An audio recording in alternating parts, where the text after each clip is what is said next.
Puji nama Tuhan, Shalom. Bapak, Ibu, Saudara-saudari yang dikasihi dalam nama Tuhan kita Yesus Kristus, kita bersyukur untuk kebaikan Tuhan dalam hidup kita. Kita bersyukur untuk anugerah Tuhan dalam hidup kita. Bahkan kita patut hormat akan Tuhan. Mari kita siapkan hati dan pikiran kita untuk memulai ibadah kita pada saat pagi hari ini. Untuk itu, mari kita pujikan pujian, Ku kagum hormat akan Engkau.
Sungguh indah tiada taranya Tuhan.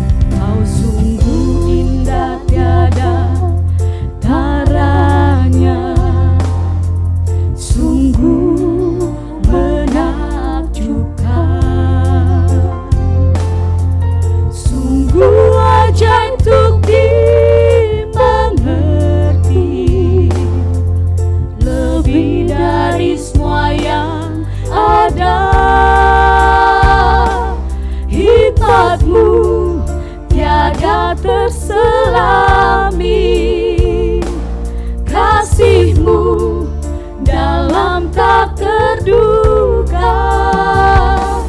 Kau sungguh indah tiada taranya, mulia dan berkuasa. Ku kagum hormat akan Engkau. Saya ajak jemaat untuk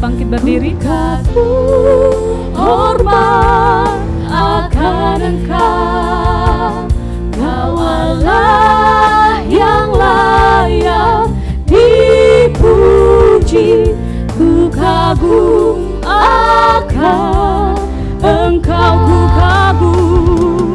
ku kagum hormat akan Engkau, ku kagum hormat akan Engkau. Kau Allah yang layak dipuji, ku kagum akan Engkau, ku kagum akan Engkau.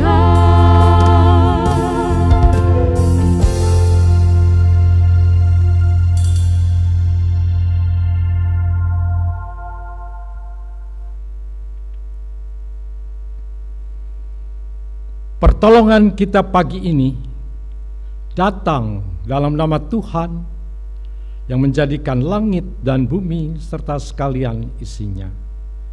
Ia yang memeliharakan kesetiaannya sampai selama-lamanya, dan Ia tidak pernah meninggalkan kita perbuatan tangannya. Turunlah atas saudara-saudara semua kasih karunia dari Allah Bapa, damai sejahtera dari Yesus Kristus di dalam Roh Kudus.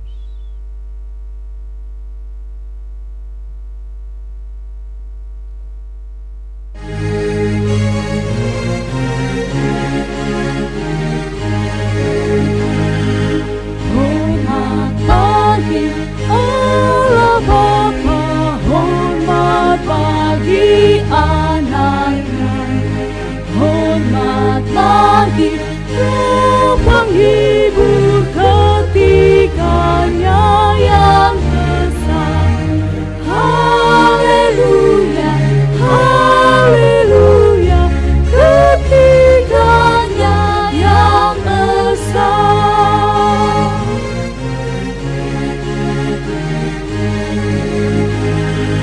Hormat bagi Raja surga, Tuhan umat manusia.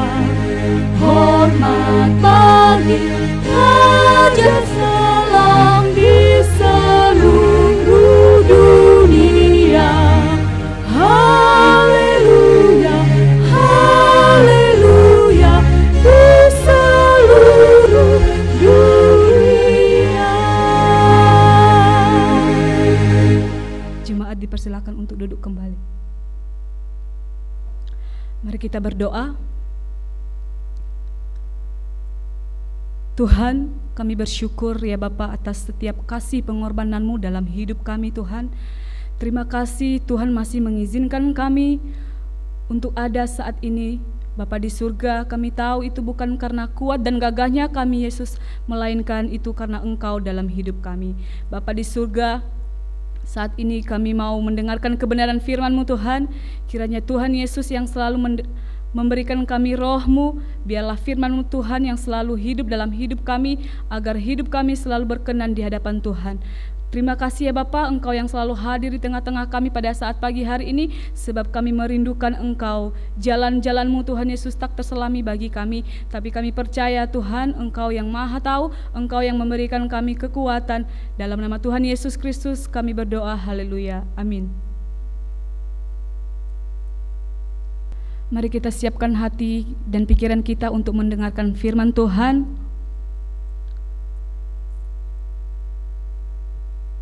Sebelumnya mari kita pujikan pujian Jalan-Mu tak terselami.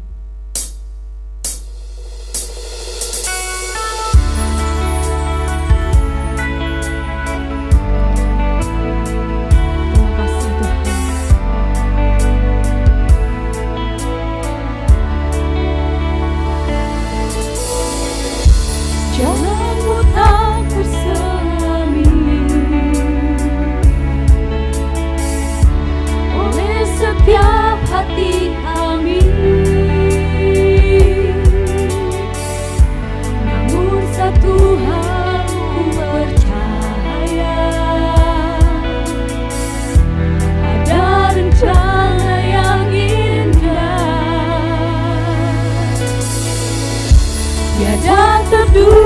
kasih-Mu. Heran dan besar bagiku arti kehadiran-Mu selalu nyata di dalam hidupku. Penyertaan-Mu sempurna, rancangan-Mu penuh damai, aman dan sejahtera walau di tengah badai. Ingin ku selalu bersama, rasakan keindahan arti kehadiran-Mu Tuhan. Jalan-Mu Tuhan sungguh tak terselami dalam setiap hati kami Tuhan. Namun satu hal yang kami percaya, ada rencana yang indah dalam Engkau. Kami bersyukur Tuhan, sungguh tiada terduga kasih-Mu dalam hidup kami. Terima kasih Yesus. Kembali kita pujikan pujian. Jalan-Mu tak terselami oleh setiap hati kami. Namun satu hal ku percaya, ada rencana yang indah, tiada terduga kasih-Mu. Heran dan besar bagiku arti kehadiran-Mu selalu nyata di dalam hidupku. Saya ajak jemaat untuk bangkit berdiri. Rancangan-Mu penuh damai, aman dan sejahtera walau di tengah badai. Ingin ku selalu bersama, rasakan keindahan arti kehadiran-Mu Tuhan. Penyertaan-Mu sempurna, rancangan-Mu penuh damai, aman dan sejahtera walau di tengah badai. Ingin ku selalu bersama, rasakan keindahan arti kehadiran-Mu Tuhan. Arti kehadiran-Mu Tuhan. Arti kehadiran-Mu Tuhan.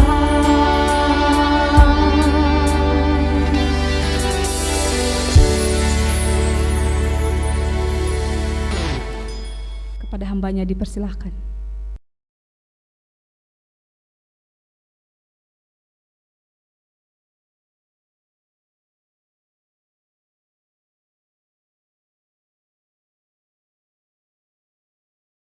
Mari kita berdoa Bapak Ibu. Bapa di surga, terima kasih Tuhan. Tuhan masih mengasihi hidup kami. Terima kasih untuk anugerah yang luar biasa boleh Tuhan berikan bagi kami. Sekalipun kami boleh beribadah di rumah kami masing-masing, tetapi Tuhan masih tolong kami. Biarlah relasi kami, persekutuan kami dengan Engkau terus terjalin ya Tuhan. Terima kasih Tuhan, tolong kami di dalam ibadah kami ini. Dalam Kristus Yesus kami sudah berdoa dan bersyukur. Amin. Shalom Bapak Ibu. Kita bersyukur hari ini Tuhan masih berikan kita satu kesempatan untuk menikmati akan kemurahan-Nya. Sekalipun kita beribadah di rumah kita masing-masing, berarti bukan menjadi penghalang bagi kita punya persekutuan kita dengan Tuhan. Nah, saat ini kita akan mendengarkan khotbah. Salah satu yang menjadi kebutuhan esensi manusia adalah relasi.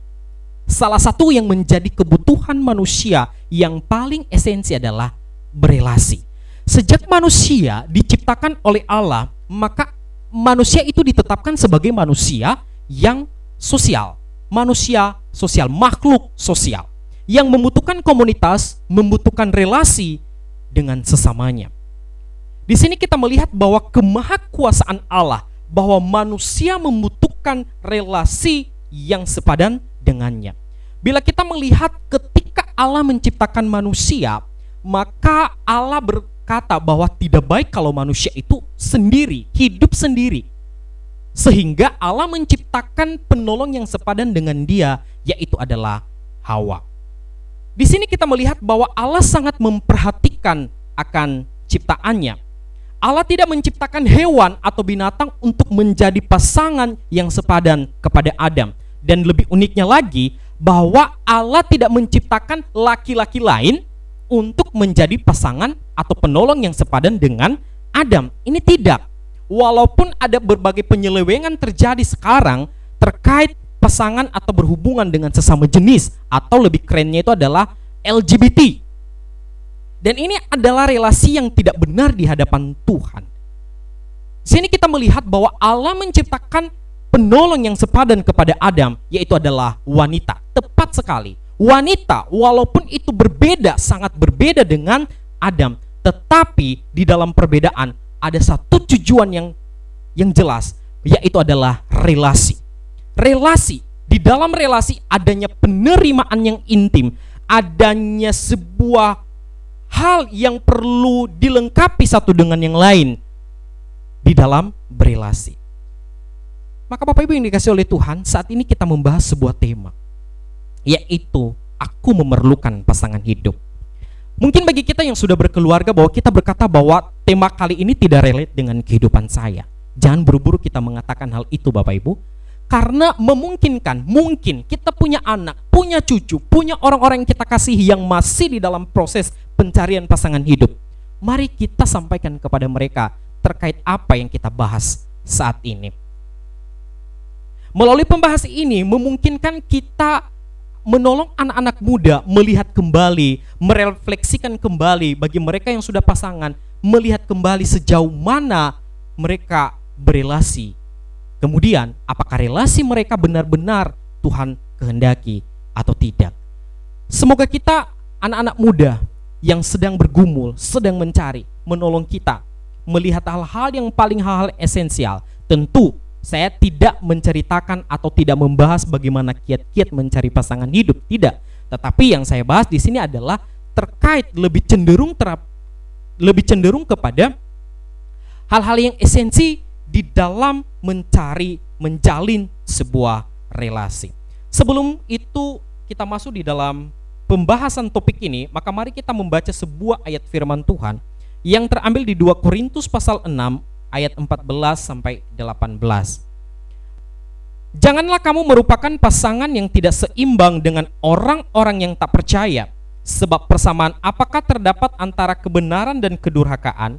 Atau bagaimanakah terang dapat bersatu dengan gelap? Persamaan apakah yang terdapat antara Kristus dan Belial? Apakah bagian bersama orang-orang percaya dengan orang-orang tak percaya? Apakah hubungan bait Allah dengan berhala? Karena kita adalah bait dari Allah yang hidup menurut firman Allah ini. Aku akan diam bersama-sama dengan mereka dan hidup di tengah-tengah mereka. Dan aku akan menjadi Allah mereka dan mereka akan menjadi umatku. Sebab itu, keluarlah kamu dari antara mereka dan pisahkanlah dirimu dari mereka. Firman Tuhan, dan janganlah menjamah apa yang najis, maka aku akan menerima kamu. Dan aku akan menjadi bapamu, dan kamu akan menjadi anak-anakku laki-laki dan anak-anakku perempuan. Demikianlah firman Tuhan yang maha kudus. Amin untuk pembacaan firman Tuhan. Bapak Ibu yang dikasihi oleh Tuhan, sebelum kita membahas tema ini, saya mencoba menyampaikan sekilas tentang surat 2 Korintus ini yang ditulis oleh Rasul Paulus. Nah, bila kita melihat di dalam di dalam Korintus ada banyak orang-orang Kristen yang sudah percaya kepada Tuhan berkat pemberitaan Injil di sana. Dengan bertumbuhnya iman percaya orang-orang Kristen di sana, maka bukan berarti bahwa mereka tidak punya tantangan. Tidak. Tetapi justru ada muncul yang namanya pengajar-pengajar palsu rasul-rasul palsu. Mereka mencoba menghasut orang-orang Kristen. Mereka berkata bahwa Rasul Paulus itu adalah rasul palsu. Mereka mencoba memfitnah Paulus dan mereka mencoba menghasut orang-orang Kristen. Kemudian apalagi yang terjadi? Di sana itu banyak terjadinya itu adalah penyembahan-penyembahan berhala. Ada kuil-kuil dan banyak orang-orang di sana yang melakukan perbuatan amoral. Kemungkinan orang-orang Kristen di Korintus ada yang terlibat di dalam hal ini. Maka ada perlu Paulus untuk meluruskan akan hal ini. Dia menyampaikan surat ini kepada orang-orang Korintus. Dia mengatakan bahwa rasul-rasul palsu itu adalah bukan dia sebenarnya, tetapi orang-orang yang mencoba mengacaukan pengajaran tentang Injil yang benar. Nah, kemudian apalagi? Dia mencoba mengingatkan akan orang-orang Kristen di sana bahwa hendaknya bertahan di dalam penderitaan yang ada. Nah, di sini kita melihat bahwa perbedaan antara Paulus dengan rasul-rasul palsu ini di dalam mereka menghadapi yang namanya penderitaan. Rasul Paulus menghadapi penderitaan. Nanti Bapak Ibu boleh membaca di pasal 11 itu, dia mencoba menjelaskan tentang penderitaan yang dia alami. Ketika dia menghadapi berbagai penderitaan di dalam hidupnya, maka apakah dia ciut? Tentu tidak. Justru dia semakin diteguhkan, dikuatkan di dalam imannya kepada Tuhan Yesus. Dia tidak pernah berkata bahwa ini adalah sebuah hukuman dari Tuhan. Tentu tidak. Justru dia mencoba menikmati akan relasi itu bersama-sama dengan Tuhan. Bapak Ibu yang dikasihi oleh Tuhan, apa sih aplikasi praktis bagi kita terhadap pengantar ini? Saya mencoba melihat bahwa ada banyak hasutan-hasutan yang kita terima, yang kita dapat, berita-berita palsu yang kita dapat juga, baik di dalam komunitas kita, di dalam kekristenan, di dalam gereja, maupun di luar kekristenan. Maka pertanyaannya adalah, kita sebagai orang-orang Kristen, mampukah kita melihat hal-hal yang benar, memilih dan memilah hal-hal yang benar, atau justru kita dihasut, dibawa terjerumus dengan keadaan seperti begitu? Sejatinya orang Kristen, orang percaya mampu memilih mana yang benar dan mana yang salah. Kemudian yang kedua, di dalam penderitaan, kesulitan hidup, itu tidak mungkin kita bisa pungkiri bahwa itu kita bisa hindari. Tidak. Dia datang kapan saja, dia datang kapan dia mau di dalam kehidupan kita. Dan itu kita tidak bisa menolak. Selama kita hidup, kita pasti mengalami hal-hal semacam itu, baik pergumulan, penderitaan, kesulitan hidup. Tetapi ada hal yang jauh lebih penting di sini adalah ketika kita mengalami hal demikian, mampukah kita bersabar sebentar saja seperti Rasul Paulus? Atau justru kita menjadi ciut dan lalu mempertanyakan di mana keadilan Tuhan terhadap apa yang kita alami? Adakah kita mampu menikmati keindahan Tuhan di dalam berelasi walaupun di masa-masa sulit yang kita alami, atau tidak? Melalui relasi kita dengan Tuhan, kita diingatkan kembali bahwa Allah yang berdaulat di dalam hidup kita. Mari kita terus menikmati akan berbagai kesulitan hidup itu, sekalipun itu begitu berat.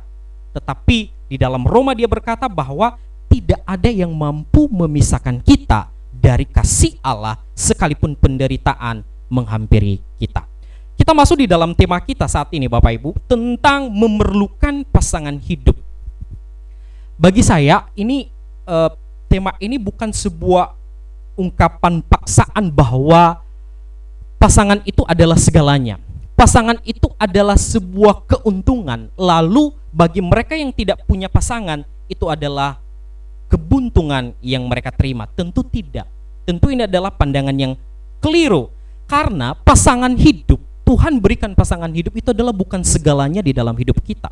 Dan itu bukan menjadi faktor utama kita menikmati keberuntungan hidup. Tentu tidak. Nah, di dalam hal ini ada banyak orang-orang Kristen yang terpanggil untuk memiliki pasangan hidup atau menikah Dan ada juga orang-orang yang memang Tuhan khususkan mereka tidak berkeluarga atau mereka tidak menikah. Tetapi itu bukan sesuatu hal yang penting menurut saya. Yang penting adalah ketika kita bisa menikmati relasi kita dengan Tuhan, panggilan kita dengan Tuhan, baik kita yang berkeluarga maupun kita yang tidak berkeluarga. Maka ada beberapa poin yang perlu kita pelajari terkait tema ini. Aku memerlukan pasangan hidup. Aku membutuhkan pasangan hidup. Maka poin saya yang pertama adalah memilah dan memilih. Mari kita baca di ayat 14 ini. Janganlah kamu merupakan pasangan yang tidak seimbang dengan orang-orang yang tak percaya. Sebab persamaan apakah terdapat antara kebenaran dan kedurhakaan? Atau bagaimanakah terang dapat bersatu dengan gelap? Mungkin pernah kita mendengar sebuah ungkapan bahwa jodoh itu ada di tangan Tuhan. Bagi Bapak Ibu bagaimana, apakah setuju dengan ungkapan begitu? Bagi saya tidak setuju akan hal ini. Bila ungkapan itu kita menyetujui, kita berpikir kembali bahwa seakan-akan bahwa Allah itu yang bekerja terus, yang memberikan terus, dan pada waktunya nanti dia langsung turunkan dengan sendirinya, lalu kita cuma menerima dan menikmati. Tentu tidak. Tetapi saya berpikir bahwa ada juga respon kita manusia, peran kita manusia untuk mencari. Disinilah Tuhan memberikan kita sebuah kebebasan, sebuah hak istimewa untuk mencari, untuk memilih sesuai dengan apa yang diingini oleh manusia. Nah, dalam teks yang kita baca ini, Paulus memberikan sebuah nasihat bahwa janganlah kamu menjadi pasangan yang tidak seimbang dengan orang-orang yang tidak percaya. Ungkapan ini sebenarnya tidak secara spesifik ditujukan hanya di dalam mencari pasangan hidup atau di dalam berelasi di dalam pernikahan, tentu tidak. Tetapi ungkapan ini adalah lebih umum, lebih luas terkait tentang apa? Gaya hidup. Terkait tentang apa? Konsep berpikir. Terkait tentang apa lagi? Mengenai bertutur kata dan banyak hal.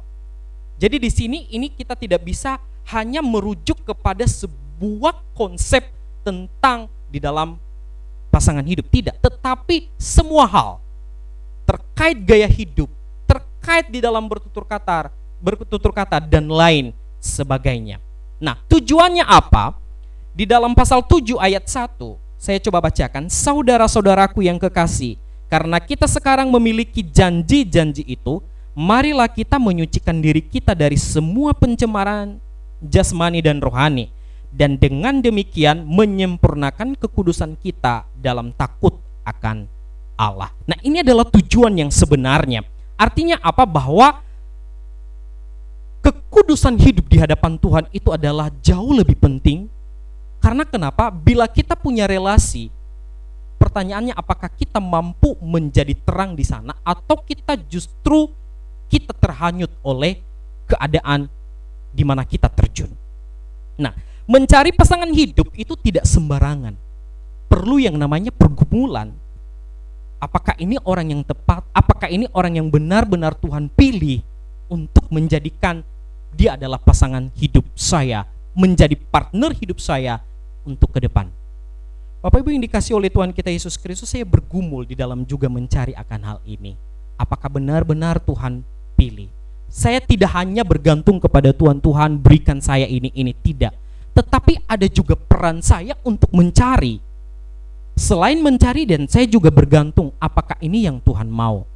Dengan sendirinya nanti bahwa Tuhan pasti mengkonfirmasi bagi kita kok, melalui banyak hal. Jadi Bapak Ibu yang dikasihi oleh Tuhan kita Yesus Kristus, mungkin kita juga bertanya, bagaimana kita atau orang-orang atau anak-anak Tuhan yang punya relasi, punya pacar, punya pasangan yang berbeda kepercayaan dengan dia? Apakah masih bisa? Pertanyaan semacam ini adalah bukan pertanyaan yang yang baru-baru, tetapi ini adalah pertanyaan yang sudah umum dan bahkan sudah terjadi. Respon sederhana bagi kalau saya mendengar hal itu atau ada orang bertanya dengan hal itu, pertanyaan sederhana bagi saya adalah tujuannya dia melakukan hal itu apa? dia mencoba mencari pasangan hidup yang berbeda dengan kepercayaan, tujuannya apa? Ini adalah kembali kepada motivasi. Apakah ini benar-benar motivasi benar atau hanya sekedar cari sensasi? Banyak orang yang mencoba merohanikan hal ini. Mereka berkata bahwa biar dia menjadi anak Tuhan, bisa dibawa kepada Tuhan, bisa percaya kepada Tuhan. Saya pikir bahwa ini adalah bukan sebuah jawaban yang tepat. Karena kenapa? Membawa orang-orang kepada Tuhan tidak hanya melalui cara seperti itu. Mungkin kita bisa menginjili dia terlebih dahulu, dan bila Tuhan kehendaki, dia adalah menjadi partner kita. Bisa jadi demikian. Tetapi bila jawabannya itu adalah supaya dia bisa datang kepada Tuhan, saya pikir itu terlalu klise banget. Nah, Bapak Ibu yang dikasih oleh Tuhan, tidak sedikit orang-orang Kristen yang terjebak di dalam hal ini.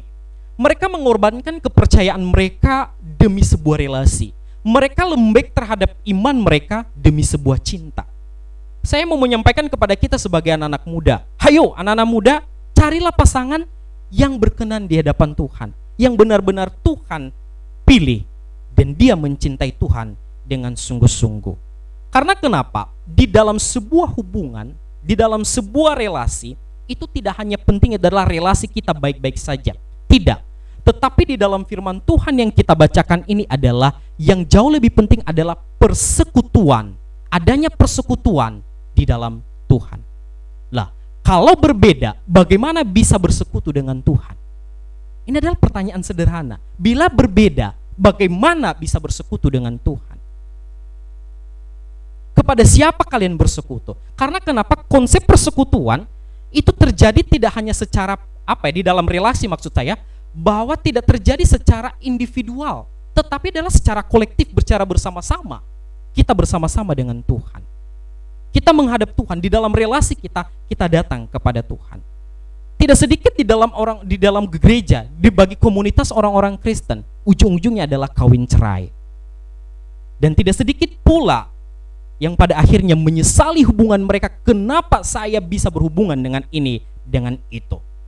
Pertanyaan saya lagi, untuk apa pernikahan bila akhirnya perceraian yang terjadi? Untuk apa? Bila hal itu terjadi di dalam keluarga kita, di dalam relasi kita, selain itu hanya mencemari nama kita dan juga mencemari kekudusan Tuhan.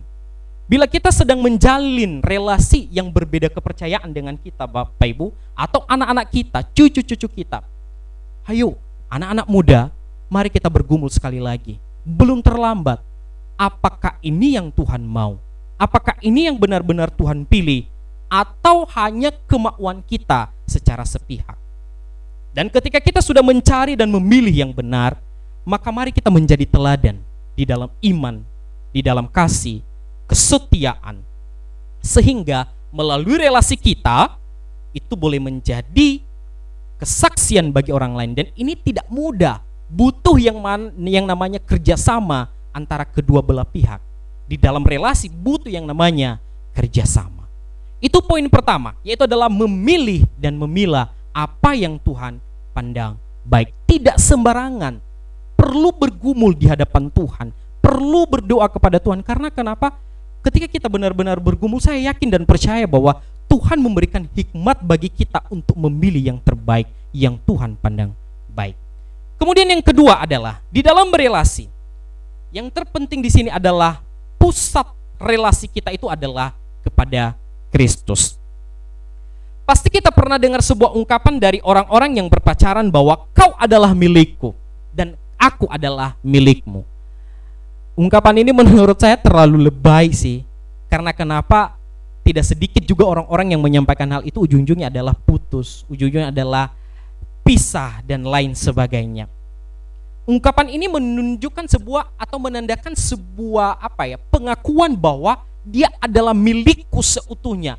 Aku berkuasa atas dia seutuhnya. Aku bisa mengontrol dia seutuhnya. Saya yakin dan percaya bahwa kita terjebak di dalam di dalam hal yang salah. Seakan-akan kita berkuasa atas pasangan kita dan kita mencoba mengontrol dia, lalu kita mengabaikan Kristus. Bapak Ibu yang dikasihi oleh Tuhan kita Yesus Kristus, relasi atau hubungan yang benar adalah tidak berpusat pada diri sendiri, tetapi berpusat kepada Kristus. Bila Kristus bukan lagi menjadi pusat di dalam relasi kita, maka kecenderungan yang terjadi adalah penyelewengan. Penyelewengan yang terjadi, berbuat semaunya dan lain sebagainya. Tidak sedikit yang terjadi bahwa ada yang hamil di luar nikah. Itu terjadi di mana? Bukan di luar sana. Di dalam gereja juga ada. Ada yang bunuh pacarnya dan lain sebagainya. Menjadikan Kristus sebagai pusat, menjadi kepala di dalam relasi kita, itu bukan sebuah pilihan, bukan sebuah apakah saya pilih Kristus atau bukan. Tetapi bagi kita orang-orang yang percaya, ini adalah sebuah kemutlakan bahwa Kristuslah yang menjadi pusat di dalam relasi kita. Banyak anak-anak muda yang melupakan akan hal ini. Mereka tergoda, mereka sudah terbuai dengan yang namanya romantika. Padahal itu adalah hanya sementara. Tetapi bila Kristus menjadi pusat di dalam relasi, maka kita mencoba menikmati relasi itu bersama-sama dengan Tuhan.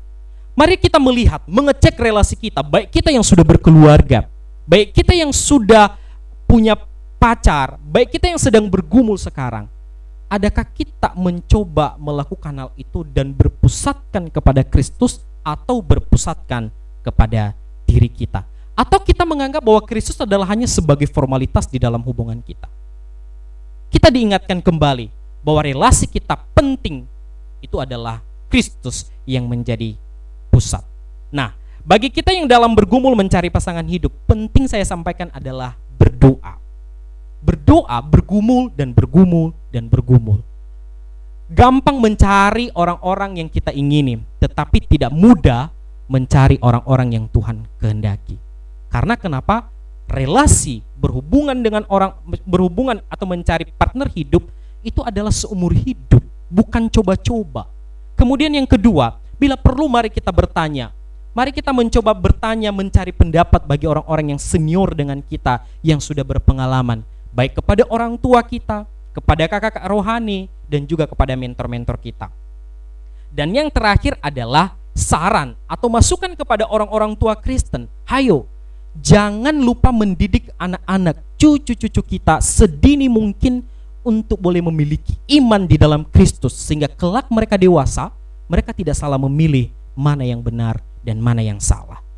Kiranya Tuhan menolong setiap kita di dalam relasi kita berpusatkan kepada Kristus. Hanya Dialah yang menjadi kepala dan pusat relasi kita, sehingga kita diberkati, keluarga kita diberkati, dan kita menjadi saksi bagi orang-orang di sekitar kita. Tuhan memberkati. Mari kita berdoa. Bapa di surga, terima kasih untuk kasih karunia-Mu. Tuhan sudah menolong kami. Saat ini ya Tuhan, kami sudah mendengarkan firman-Mu, dan bagi kami yang sudah bergumul dan sedang bergumul di dalam mencari akan partner hidup, maka tolong kami ya Tuhan, biarlah kami boleh memilih yang benar, apa yang Tuhan pandang baik. Bagi kami yang sudah berkeluarga, biarlah kami boleh mengecek, melihat diri kami, relasi kami, apakah itu benar-benar kami berpusatkan kepada Kristus atau kepada diri kami sendiri. Tolong kami, mampukan kami ya Tuhan, sehingga kami tidak salah arah. Di dalam Kristus Yesus kami sudah berdoa dan bersyukur. Amin.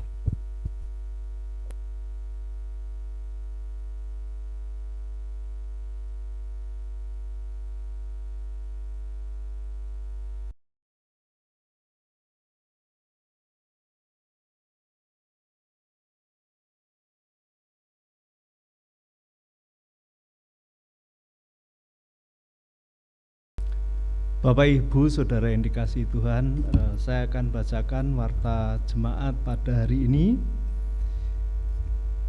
Yang pertama, Bapak Ibu Saudara yang dikasihi Tuhan, kebaktian hari ini ya, kita memulai lagi dengan kebaktian secara daring, secara online, karena kita maklum adanya karena penyebaran COVID-19 begitu luar biasa mengganas di negeri ini.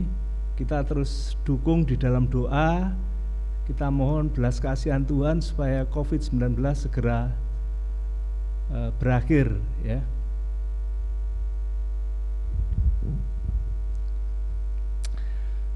Kemudian Bapak Ibu Saudara yang dikasihi Tuhan, untuk kebaktian 4 Juli, Minggu 4 Juli mendatang juga kita akan lakukan secara online ya. Jadi biasanya kita di awal kebaktian setiap bulan kita mengawalinya dengan perjamuan kudus ya, dengan kita mempersiapkan diri, kita bisa mempersiapkan diri di rumah masing-masing supaya kita tetap terpelihara dengan sempurna ya.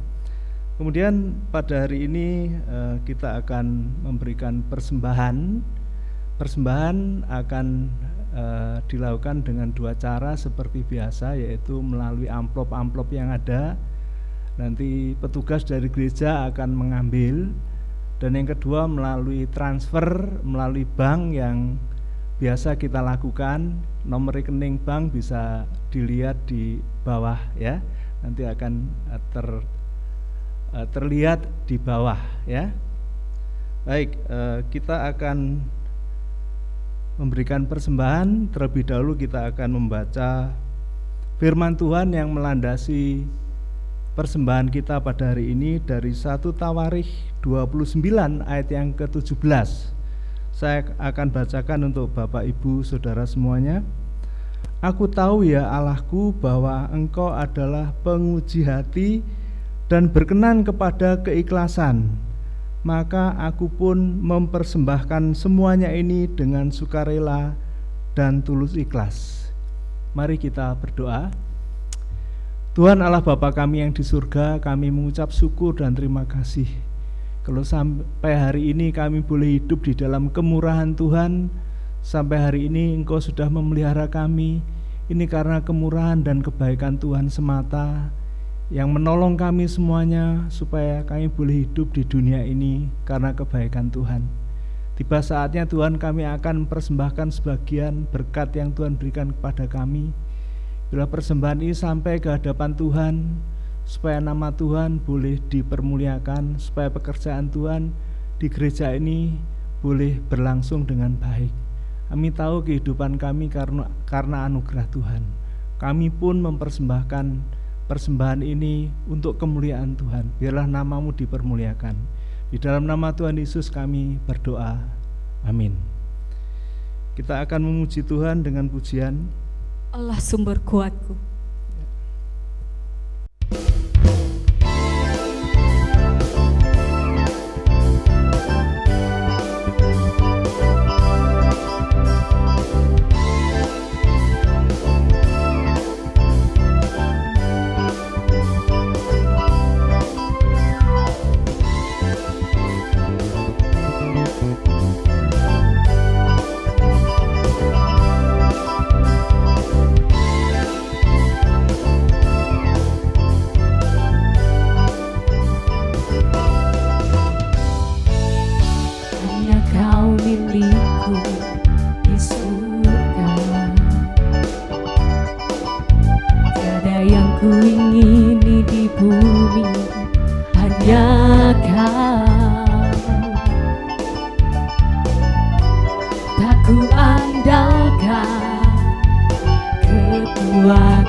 Kau tetap selamanya, Allah sumber kuatku, Allah sumber kuatku, Allah sumber kuatku dan bagianku selamanya,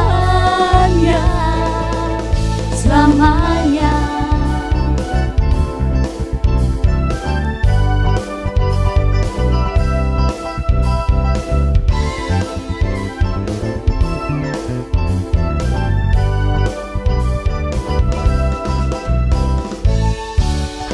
Kau milikku di surga, tiada yang kuingini di bumi, hanya Kau. Tak ku andalkan kekuatanku, namun yang pasti Kau tetap selamanya Allah sumber kuatku, Allah sumber kuatku, Allah sumber kuatku dan bagianku selamanya. Allah sumber kuatku, Allah sumber kuatku, Allah sumber kuatku dan bagianku selamanya, selamanya.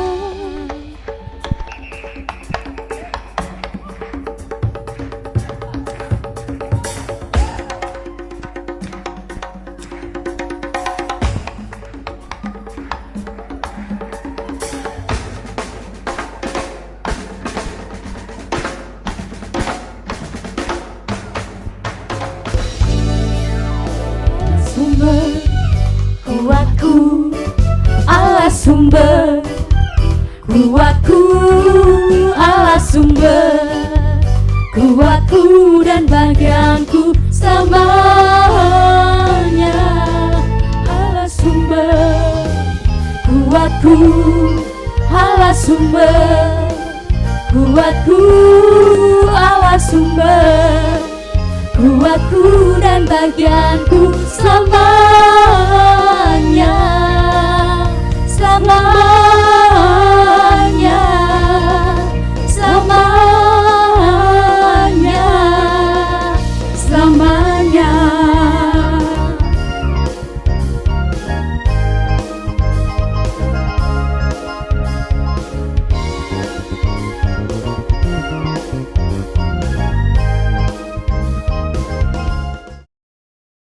Tuhan Allah Bapa kami yang di surga, kami mengucap syukur, kami berterima kasih. Kalau ibadah hari ini Engkau sudah menolong kami dari awal sampai akhirnya. Bapa yang di surga, Engkau mengetahui segala kelemahan kami, segala kekurangan kami di dalam mengikut Engkau.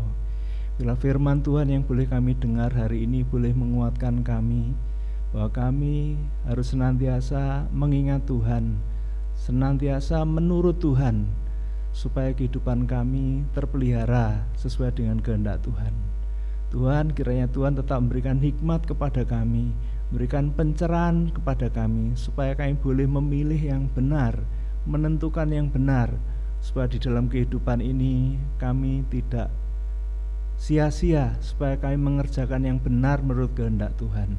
Terima kasih ya Tuhan, kiranya Engkau tetap memimpin kami dalam kehidupan ini. Allah Roh Kudus membimbing dan memimpin kami supaya kehidupan kami tidak sesat, kehidupan kami tetap terarah kepada Tuhan. Terima kasih ya Tuhan untuk firman-Mu, kiranya boleh menguatkan kami semuanya.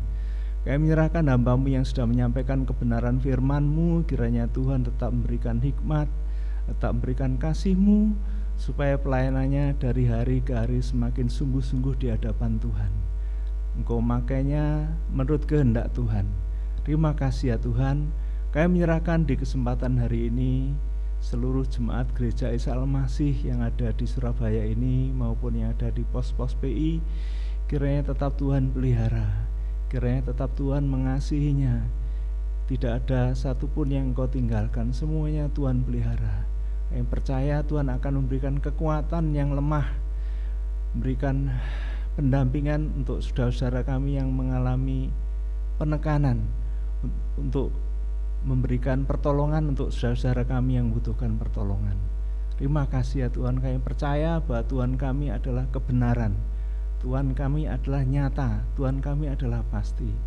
Biar ini terjadi atas seluruh jemaat-Mu terpelihara sempurna di dalam Tuhan, supaya dalam setiap hari Engkau memberikan kecukupan untuk apa yang diperlukannya. Terima kasih ya Tuhan, kami menyerahkan untuk penyebaran COVID yang mengganas akhir-akhir ini di lingkungan kami, di negara kami. Kami mohon Tuhan supaya ini segera boleh diatasi. Kami mohon cara Tuhan yang ajaib menolong bangsa dan negara kami. Kiranya Tuhan memberikan kesadaran kepada masyarakat untuk bisa mengikuti protokol kesehatan dengan benar, supaya mereka terlindung dari COVID-19. Kami tahu rahmat-Mu dan kasih karunia-Mu menolong bangsa dan negara kami, menolong para pemimpin kami supaya boleh mengerjakan semuanya dengan benar. Terima kasih ya Tuhan, terima kasih. Kami menyerahkan seluruh doa kami ini di dalam nama Tuhan dan Juru Selamat kami, Yesus Kristus. Haleluya.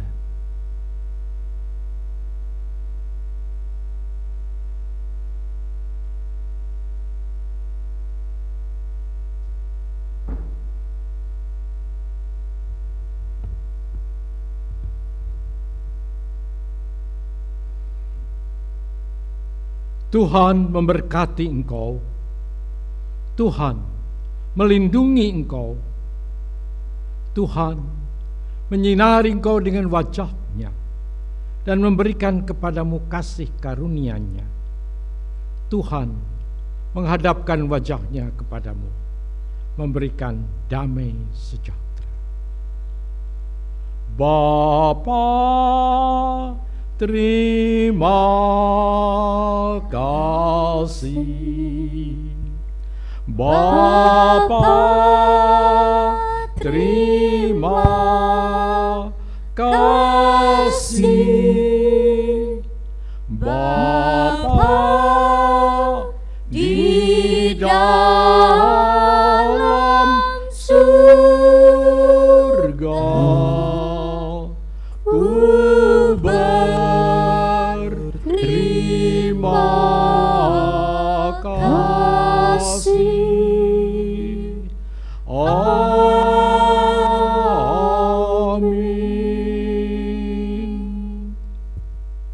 Selamat siang, Tuhan memberkati.